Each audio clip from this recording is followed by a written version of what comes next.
গ্রামে থাকার কত সুবিধা দেখেন। মা ওই যে ই কাটতেছে কচুর বই, কচুর লতি।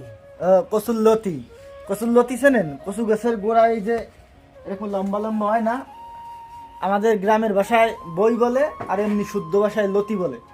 এটা হচ্ছে আমাদের নিজেদের গাছের, মানে কচু গাছের। আর এই যে যে কচু গাছ বা খ্যাত, ওটা কিন্তু আমরা রোপণ করি না, ওইভাবে যত্ন করি না, এমনি ওই যে রেখে দিছি, সাথে সাথে সেই জায়গায় কচু গাছ হয়ে গেছে।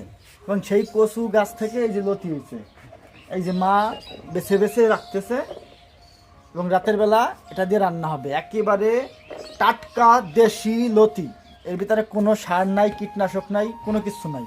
তোমার কি দিয়ে রান্না আজকে? পাবদা মাছ, পুঁটি মাছ, আর কি দিন মাছের আন্দাজ আর কি।